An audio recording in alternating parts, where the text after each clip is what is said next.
Yes. Who are you? What do you have? And why should I care? And the reason why you have to go through, all of us are basically the same.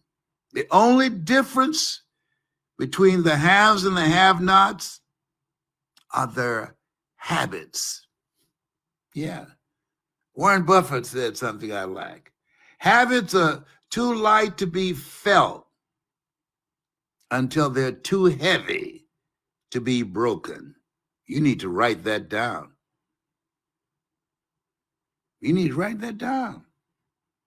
If you change your habits, that's why you want to be in a community of collaborative, achievement-driven relationships. You want to be in a community with somebody who's been there, done that, and bought the t-shirt, who's on the level where you would like to be and go beyond.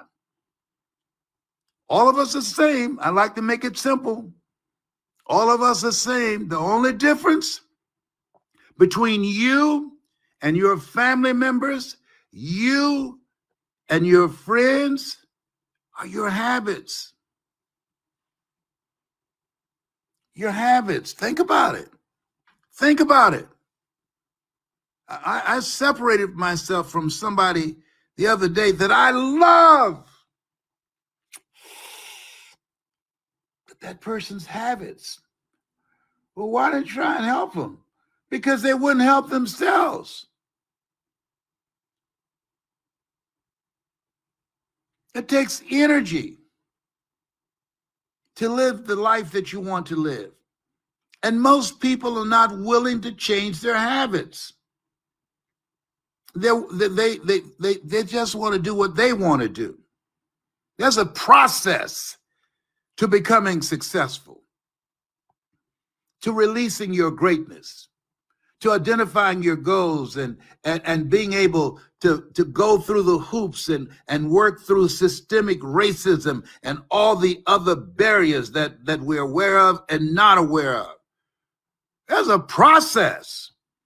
And the ones who break through, like me, you got to be hungry. Well, how did you do it? Born in an abandoned building on a floor with a twin brother, don't even know your parents, labeled educable, mentally retarded. I was hungry. How did you do it? The failing in the 8th grade at Booker T. Washington High School in Miami. I was hungry. That's how I did it. You want to make it? You got to be hungry. If there's not a name of Rockefeller or Trump behind your name, you got to be hungry. You hear me? Because the deck is stacked against you. Get over it. That's the way it's set up.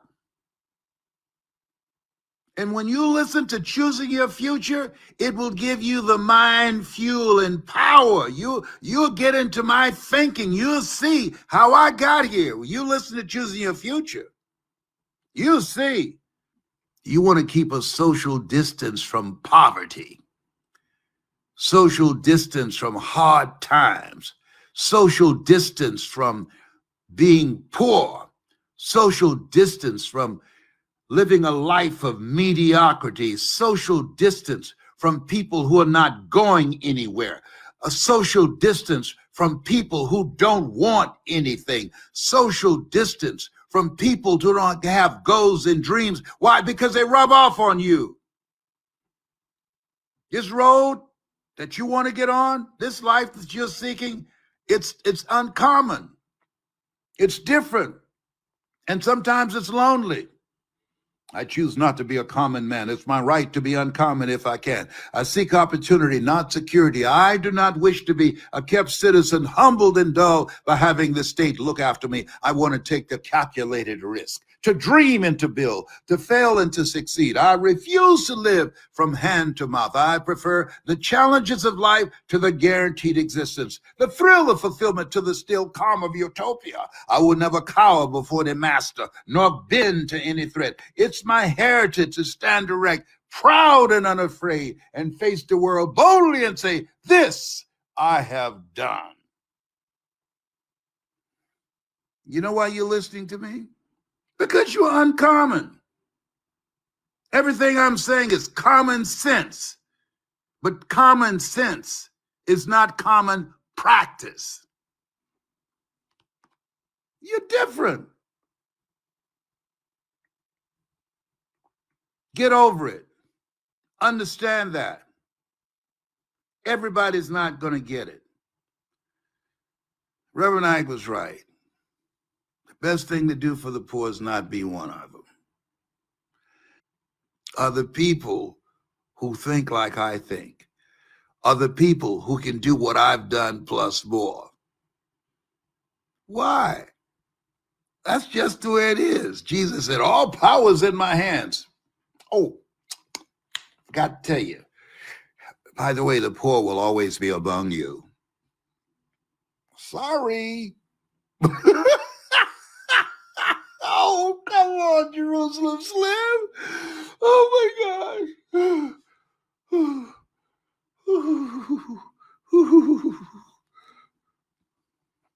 Les, why are you on today? Because I want to help those who want to be helped. Those who just need a way out. Those who just need a word. There was a point in my life I said, Lord, give me a sign when I was waiting for the sheriff to come and knock on the door. Give me a sign that you're real. And the knock came. I came to the door. I was holding the Bible and the Holy Quran and the Kabbalah. He said, you Les Brown? Yes, sir. We're here to evict you today. I said, I'm standing on his word. He said, no problem, sir. Bring the Bible, the Holy Quran, and the Kabbalah and stand on the sidewalk and hopefully call some friends to help you move your furniture off the sidewalk because we're about to set everything out.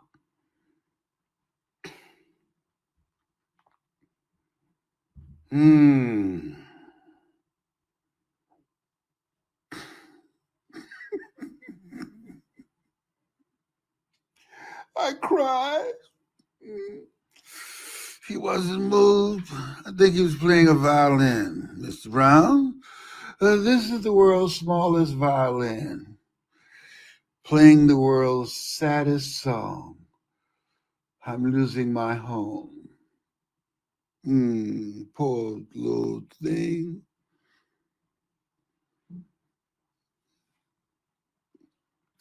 Keeping it real.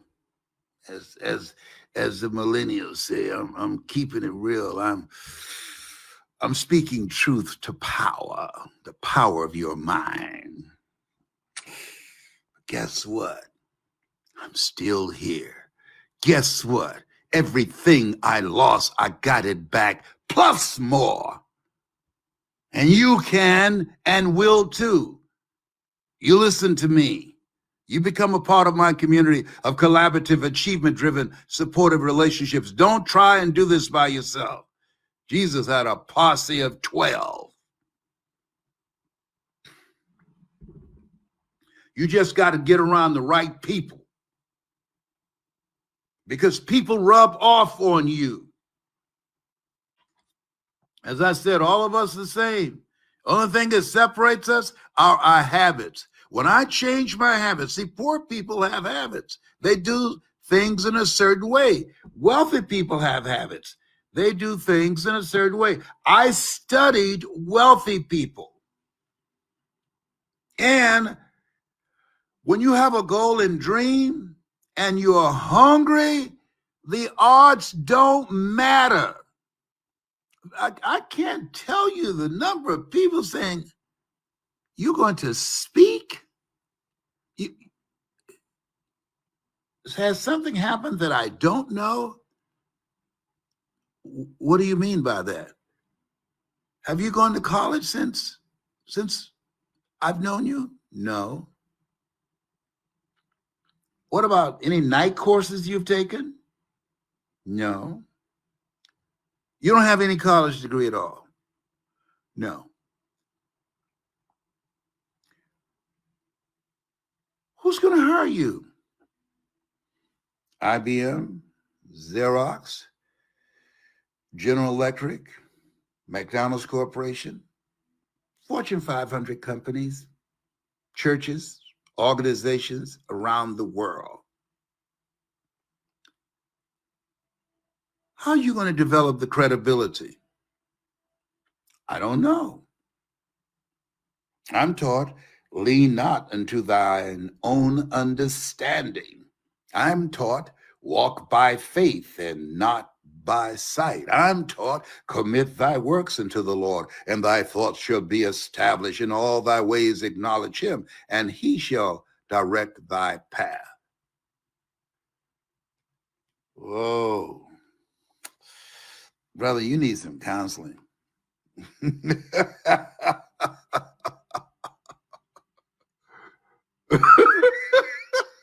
Have you ever had people tell you crazy because your dream is too big? Too big for who? Listen to me. Never let someone tell you what you can't do, especially if they haven't done it. They don't know you like that. And some people, as Kareem Ellis would say, you need to give them a pink slip. They don't need to go into 2021 with you, because your goal is in 2021 is to get it done. No, there's some people you need to fire. Life is like an elevator. The higher you go up, you have to stop and let some people off because they don't share your vision. They're not in alignment with your purpose. In order to achieve your goals, it takes everything in you. A.L. Williams, come forth, sir. He said, all you can do is all you can do. And all you can do is enough. But make sure you do all you can do. If you had your life to live over again, could you have done more than what you have done thus far? Come on. Ain't nobody looking. Well, if anybody around you, just blink your eyes. See? I see you. Yeah. You know what sin means in the Aramaic language? Falling short of the mark. This thing called life, it's serious.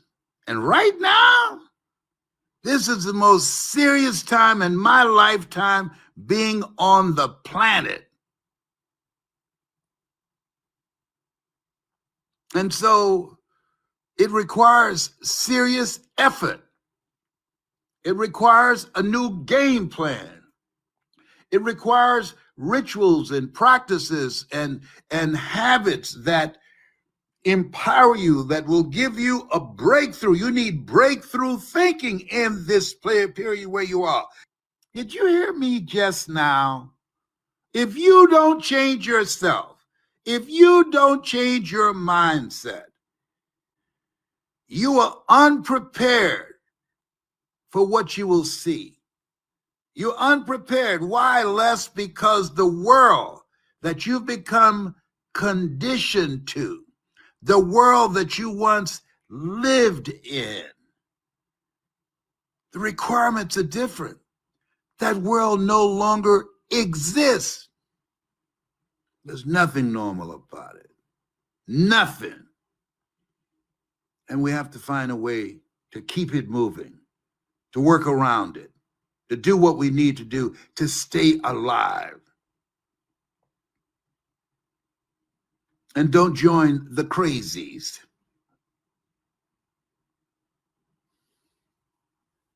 You're here for a reason. You're here to do the greater work.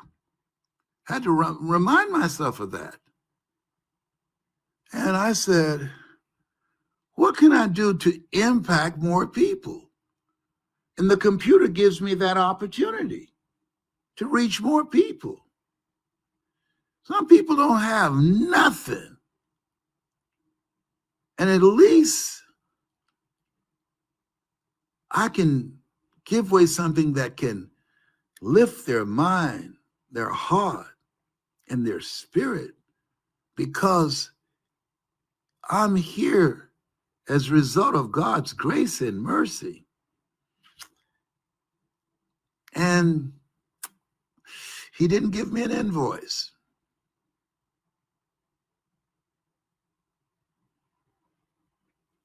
I'm grateful.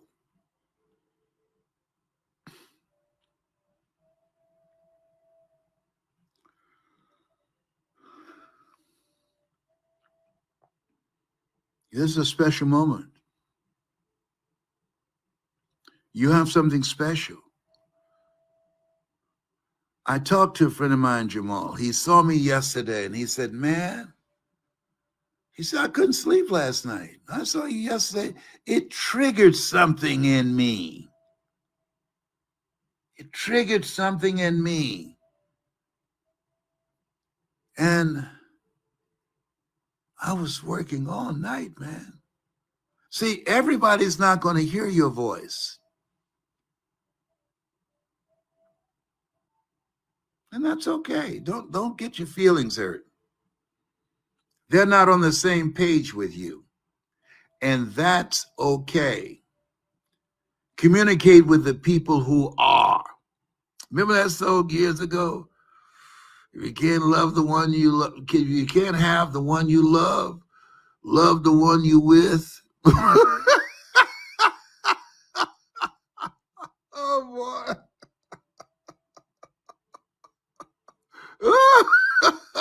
If you can't have the one you love the one you with.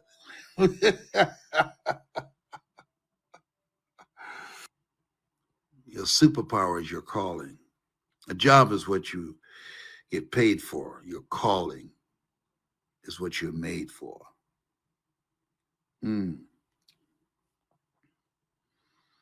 Here's something else. Not only is your dream possible, but you've got to decide it's necessary. Why? Because you're going to get some resistance. An airplane can't fly without the resistance of air. You can't learn good horsemanship by riding a tame horse. And the harder the battle, the sweeter the victory. Oh, when the dream is big enough, the odds don't matter. No guts, no glory. Faith not tested can't be trusted. And so it's necessary when stuff happens that you keep the faith. Come on, Adam Clayton Powell. Keep the faith, baby. Right now, keep the faith. Keep the faith. No. Don't talk about what has happened to you. Keep the faith. Anchor yourself. Calm yourself. He said, I'll never leave you nor forsake you.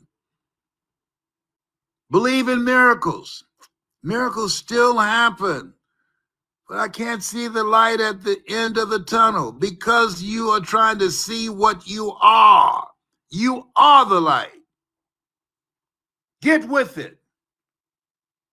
And you're going to be stronger. Everything, I'm looking back at my life, every major setback in my life, when I got through it, I was stronger and better because of it.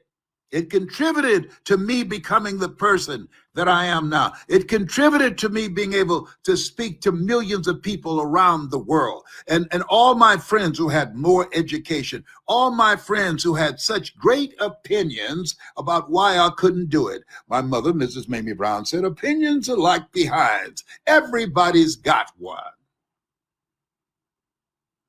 Listen, the things that happen for us. Hello? Yes. It's a training. It's a preparation. And I look back, all the stuff that I've been through, and I'm still here. I'm saying to you, It's real. People said, no test, no testimony. That's real. It sounds cute, but you're being tested now. Don't stop. You're being tested now. Don't give up. You're being tested now. Don't give in. You're being tested now. So you can have a testimony. And you don't know how strong you are until you have to become strong.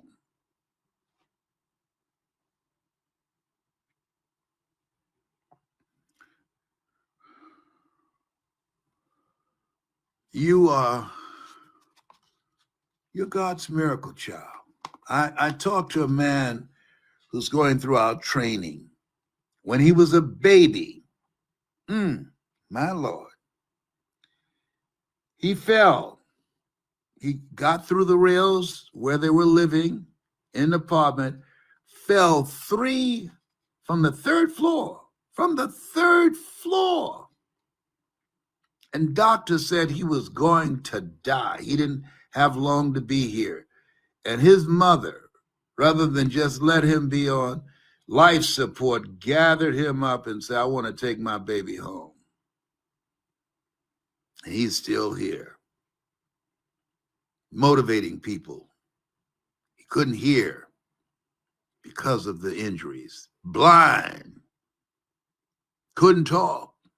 Newborn, little baby, little boy. Fell 3 stories. And now, he said, I want people to know they're a miracle because I'm a miracle. He went through some stuff. Whew. Boy, when he told that story last night, you could hear a pin drop as I was working with him on his story. Oh my, he said, I've been searching for you, Mr. Brown, for a long time, for 10 years. I've been searching for you, for us, to have this moment that we're having right now, to be able to talk to you through my computer. It finally happened. I've been looking forward to this moment, sir. I said, sir, I feel honored to be in your presence. You are God's miracle child.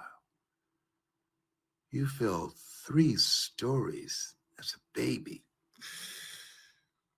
Oh my God. Oh, but the power of prayer and a mother's love.